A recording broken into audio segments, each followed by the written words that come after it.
So, we are coming to the second part of the application of definite integral. We have found areas, we will now find volumes.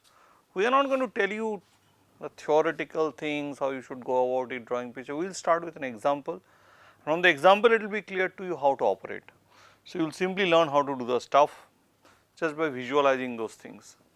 See, here we will study largely from Thomas's calculus. We will take some example from Thomas's calculus, which are worked out by the way, and try to explain them.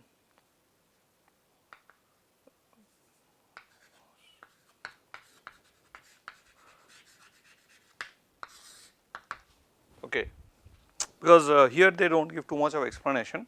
So, here the first problem is that okay, if you have a pyramid, you know what pyramids are, you have seen in photos about Egypt, and if somebody amongst you have gone to Egypt, you are more lucky than me.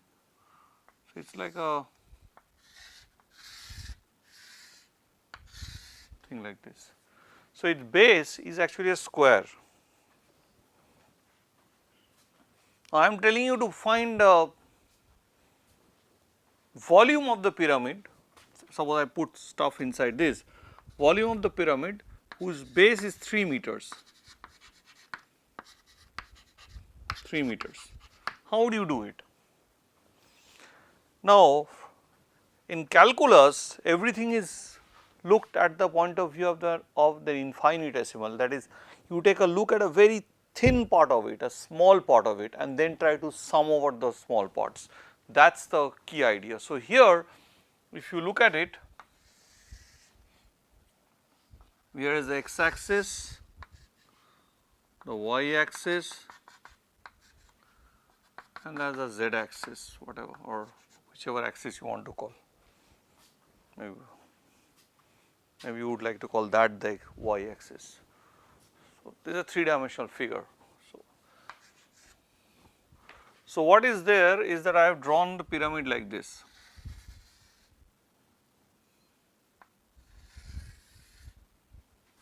I will just try to make the drawing look more authentic.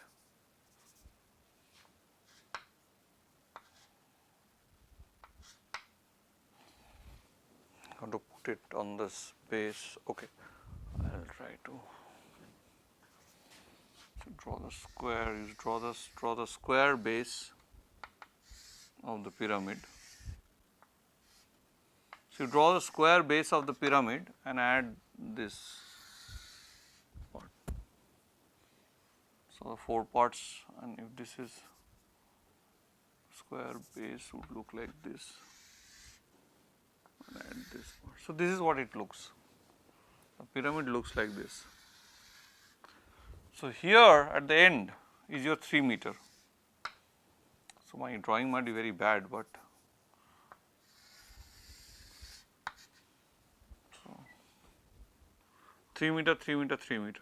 So, what you do, you think of, you take the pyramid, it would have been good if I have had models to explain you. You basically chop the pyramid up as if you have a slice of cheese and you are chopping it up very finely. So, you are chopping it up. So, one of these chopped up zones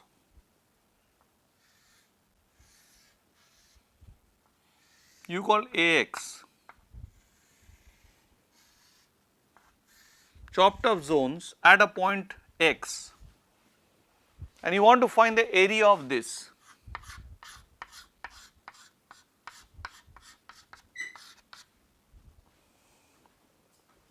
Right. So, what is the volume? See, all the sectional areas, if I chop up, if I suppose I have the pyramid, I have chopped the head out. Now, if in the truncated pyramid that I will see, that is something like this.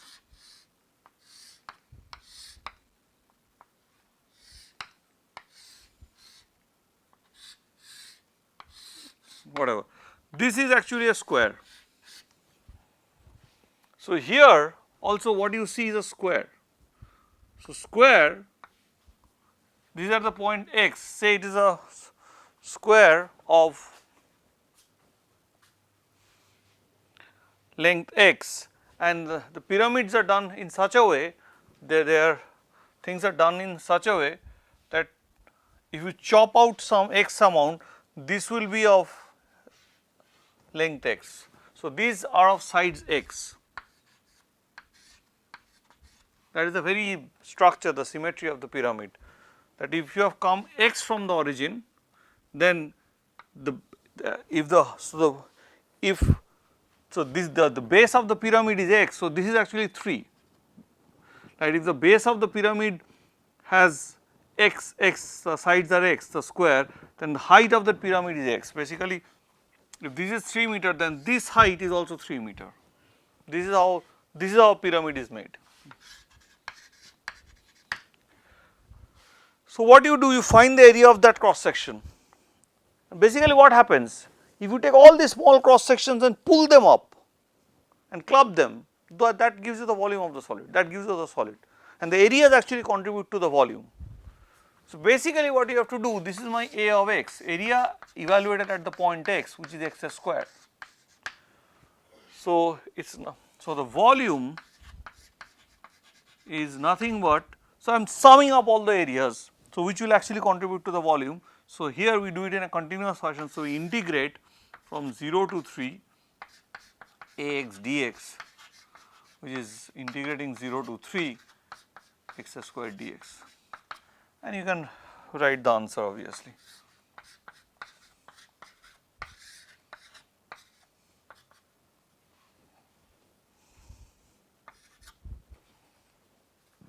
Nine cube by 3, which is 9.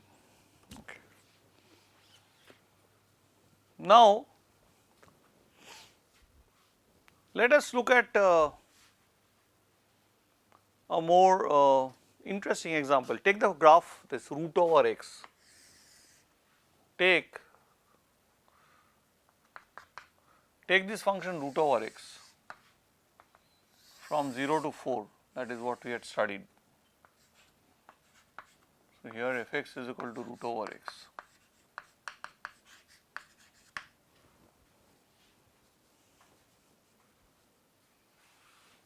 Now, suppose I rotate this, suppose here is my hand and I am rotating it like this. So, in that space, it is like if you take this book, do not think of the fat part, just think of this. So, I am rotating this book. So, here it is a rectangle. So, when I am rotating this, just in your mind's eye, just see what happens. What does it generate? It generates a solid of revolution. It generates a solid. So, if I have a rectangular region and if I generate it, if I move it in the space, if I rotate it around the x axis, so I am rotating it around the x axis, then for a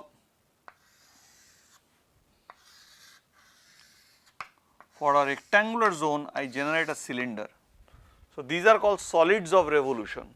So, here also if you rotate this one, you will possibly generate an object like this, a part of an egg sort of thing, one end of an egg. So, how do you find its volume? So, once you have rotated around the x axis, basically your whole thing goes in a circular motion. So, if you now cut the slices, if you have a slice here at x,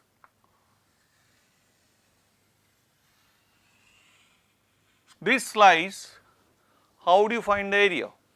Because now it has become a circular slice. It is no longer a square slice that you see here, it has become a circular slice. So, once it has become a circular slice, what are you going to do?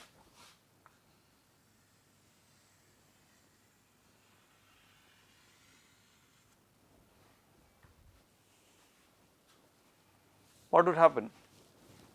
So, once you have a circular slice, so now this is your x, this is your root x. So, now you have a circular thing of radius root x. Okay. So, basically you will have pi root x square, right. So, area A of x.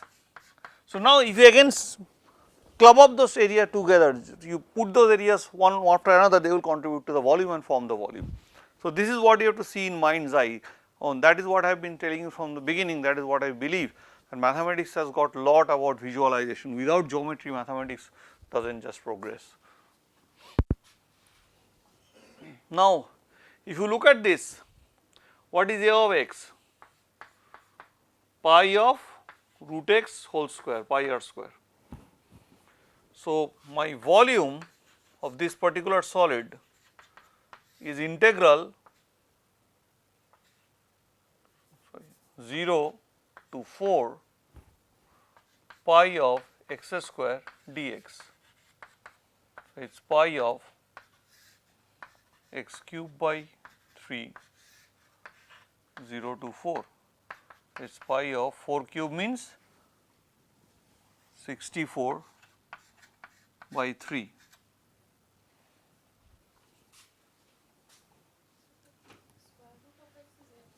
Oh sorry, square root, oh sorry x, pi x, I am making a mistake, right, x square, so x square by 2, thank you.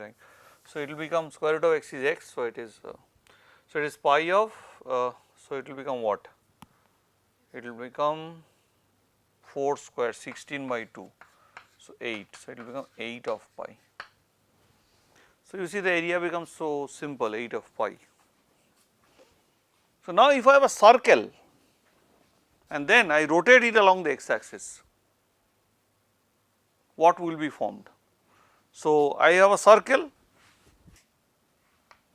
now I have a circle, x axis, y axis. So, here is my circle, so x square plus y square is equal to a square. This is a, in x axis this is minus a. So, if I rotate this in the air, you can think, take a circle object and try to rotate it. Do it in your home, cut out a circle from a paper and just try to rotate it and see what it generates. It will actually generate a sphere.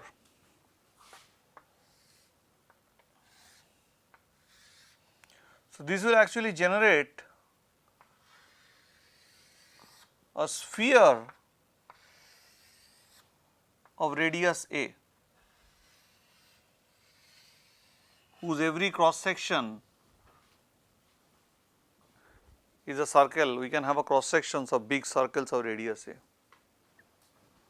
right. So, how do you now, can I use the same method to find the volume of a sphere? You see the same type of ideas we are using to find the volumes, it is the same type of ideas, there is no so, let us try it out with the circle, with the sphere. So, now we are going to find the volume of a sphere.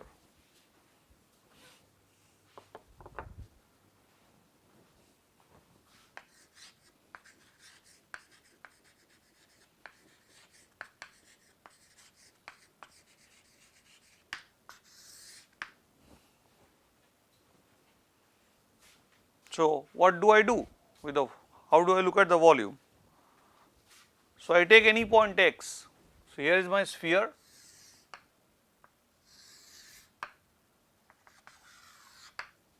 here is my x axis. So, here is my sphere. My drawing is not exact, please forgive me for that. So, here is I have cut out a section at a given point x. But you see, any section that I cut out corresponding to the x, if I hit, so what I cut out? I cut out a circular section. So, this is my x, but then what is my y? So, if I cut out any section, just take a, just think of that you have a in your hand, orange, and you just cut it off. So, you cut out a section and just cut one part off just with the knife, or if you have apple, you just cut one part off, or just take a orange, that is better. Cut one part off, what do you see? You see the peel and you see the oranges inside. So, if you take any point x, the middle, which is the center of the circular disc, and you just hit the top, what you hit? You hit another circular disc, which is of radius a. So, this point, this height is nothing but root over a square minus x square, because any point on this great circle is of the radius is of the equation x is of the form x root over a square minus x square, because any great circle has the equation x square plus y square is equal to a square, because what is this? What is a sphere? It is a rotation of those great circles. You are rotating that circle in the air. So, at every passing moment you are basically at every time instant you are passing a circle is there in space. So, now what is my Ax?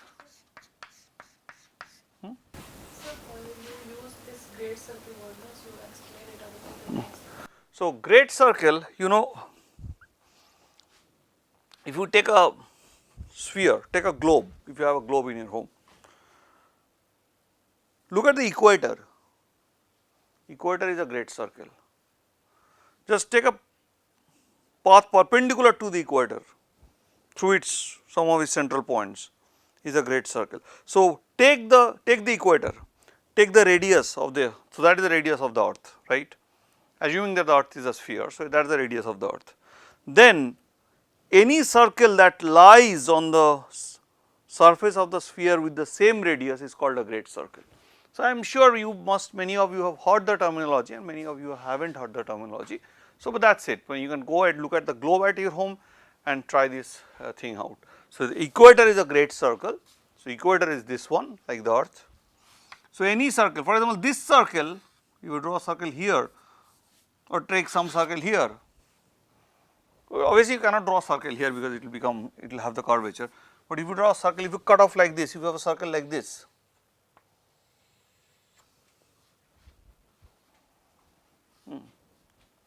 then this is not a great circle, but a circle like this one which has the same radius is a great circle. See, what we are trying to say that even if you chop off some part, the y point from that x is always lying on some great circle. So, because ultimately the spheres, the spherical volume is the union of great circles. So, you have one circle which is a great circle and then you are basically the equator, then you are moving it like this, the equatorial plane of the earth, this one, and then you are moving it like this, you are just rotating it around the x axis, right. So, that is what is happening. So, Ax is nothing but pi into root over a square minus x square whole square.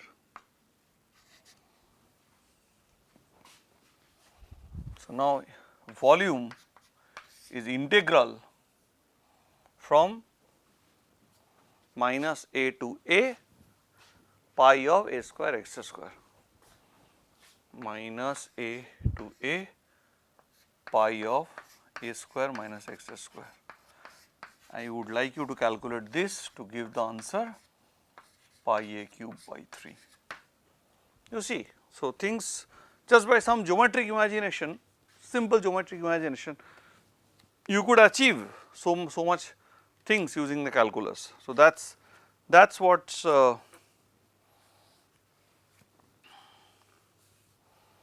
gives me much more joy to think about this subject, that many things like washer method, this, that, so many things, but everything cannot be really figured out in all these classes. Everything need not be done because you still can do something. So, we will now try to look at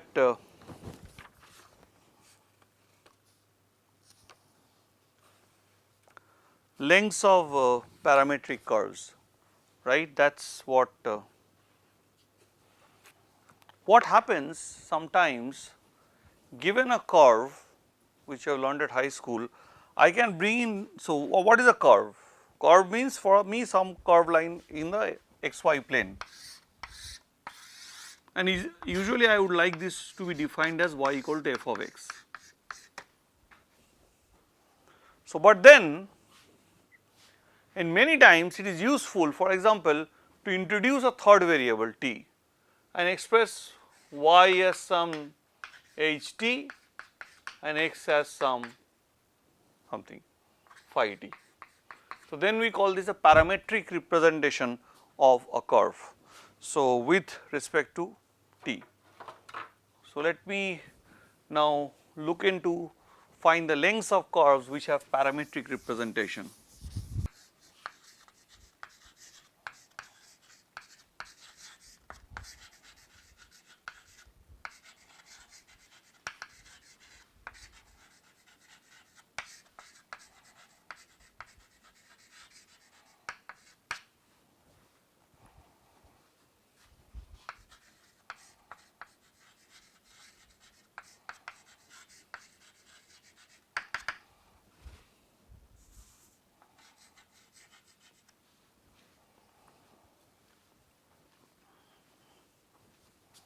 So, examples of curve which have parametric representation. This is very useful. This parametric representation is not only useful for these calculus courses, but is also useful in very advanced mathematics like algebraic geometry. So, for example, if you have a circle, so you know suppose it is x square plus y square equal to 1. I can represent this curve as x equal to cos t plus y equal to sin t. So, you bring in the variable t. So, I basically, so I have x is written as some f of t and y is written as some g of t. I will just go by the notation of this book, so that it's if somebody uses it, you can obviously understand this. So, x is f t, y is equal to g t. So, this is the parametric representation of a curve. T can be in many cases restricted between b and a, but not necessarily. In this case, t is free, any t that you choose.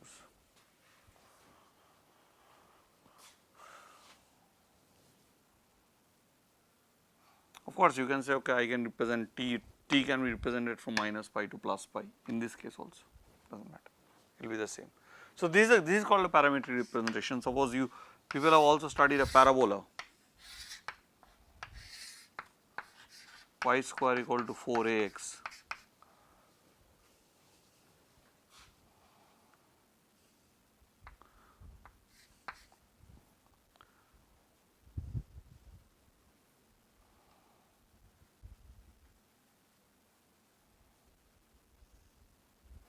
So, x equal to 80 square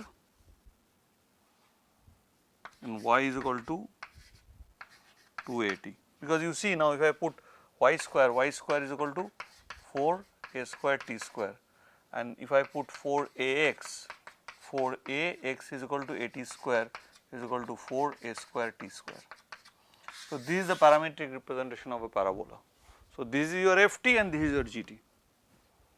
So, curves can be represented by parameters. Now, if you can represent a curve by parameters, then it becomes very easy to actually compute the length of these curves.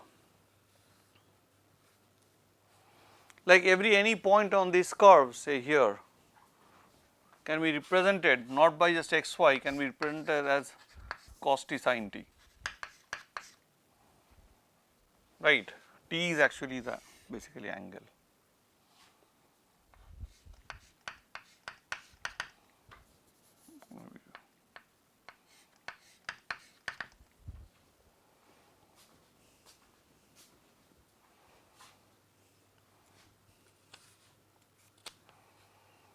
Now, if you have a curve defined by a parameter like this is a parametric representation. So, how does one find what is the length of this curve? It is actually pretty simple. Let us see how do we derive the length of this curve, and maybe in the next class we can talk a bit about its applications, not to this but to also for next classes basically, which would be in the 7th week of your last about 1 week of your lectures. So, let us now find the length of a parameterized curve. You will see here the beautiful application of mean value theorem. Now, you see if you take any curve which is lying on the plane, and then you can actually approximate it by straight lines, piecewise curves. So, that is why linearity is such a, because our minds are very linear, you know, our minds can't think in terms of curves, our minds always think in terms of straight lines. Suppose you have a curve like this.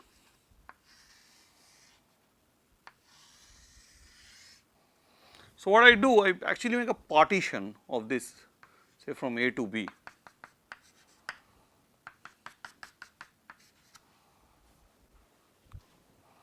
Basically, I make several partitions.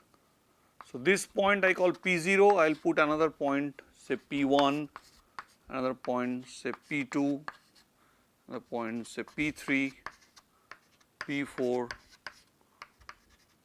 P5 and so on. So, here I join this point by straight lines, these partitioning points on the curve, and then I get an approximation of the length of the curve, which is not exactly the length. So, you can understand, if I keep on increasing my partition points, some way the length will come. So, let me look into a very small cross section where you have the point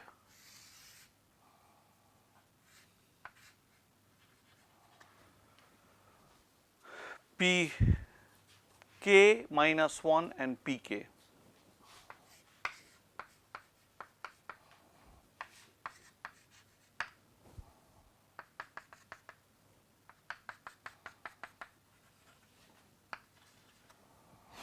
Okay. What is this point?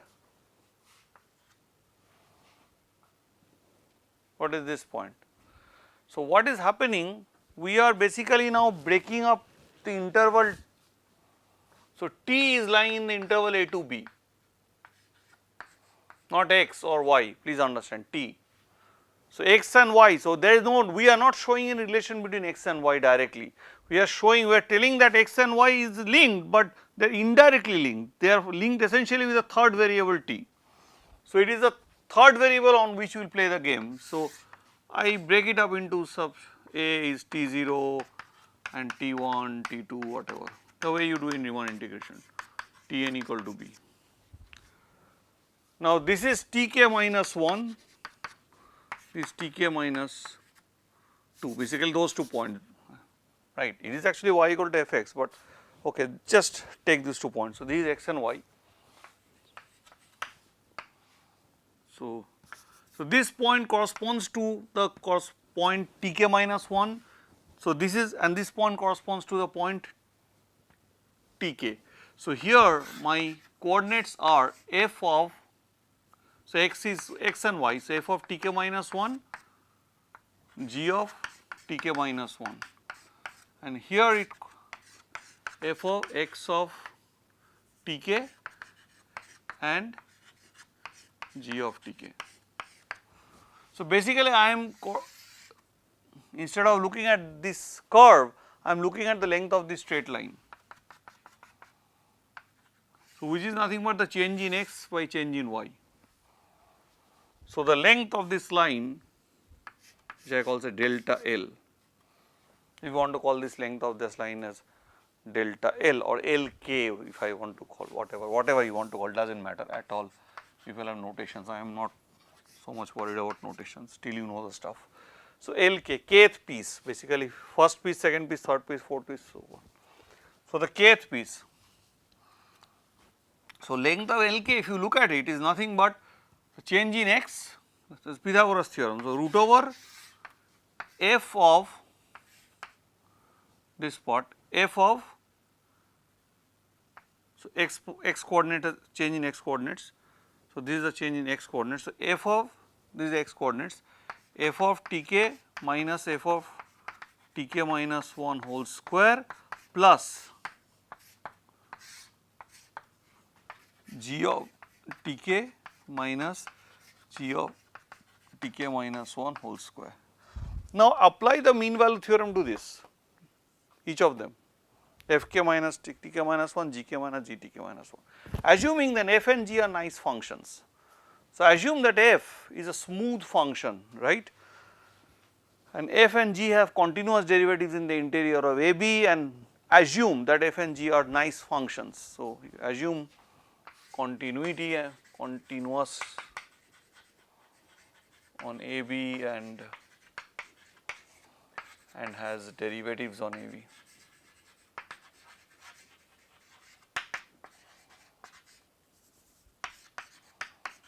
Adding a bit fast because we are already over time. So, what does this give me? This give me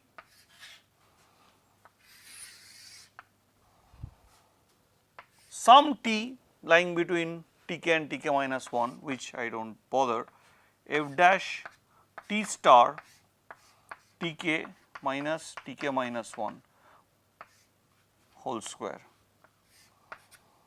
plus this is also whole square. So, this I can write as delta Tk. So, g dash t double star whole square Tk minus 1 whole square. If I write Tk minus whole square as delta k, then Lk is nothing but root over f dash t dash whole square plus g dash t dash whole square into delta Tk.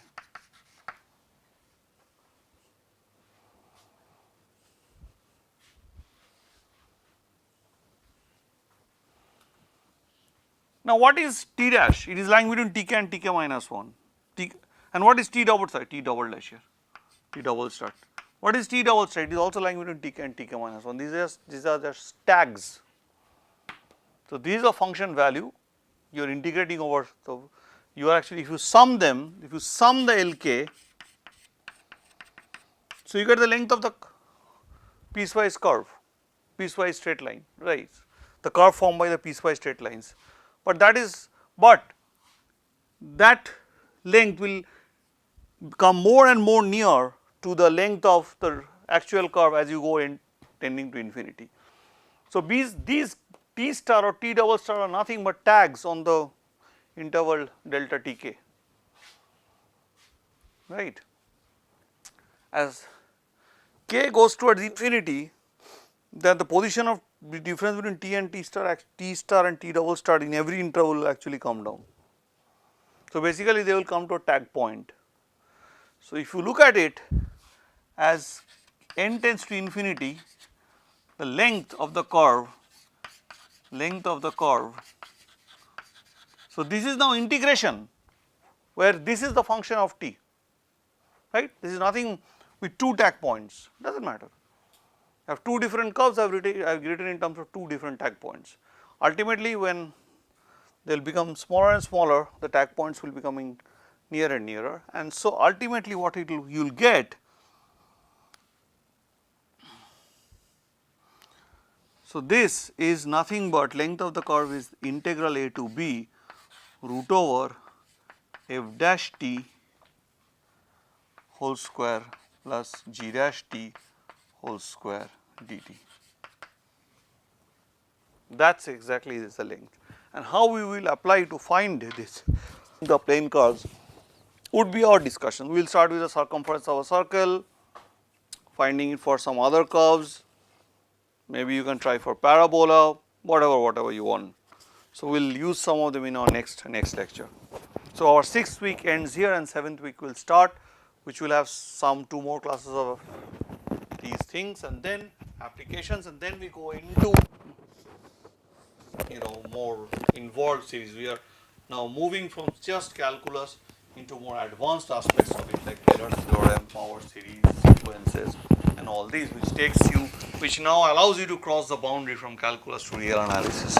So, those who would love some mathematics at the end who should take note of these two weeks, because especially this things on Taylor's theorem and all, those who want can cross the boundary and go to real analysis.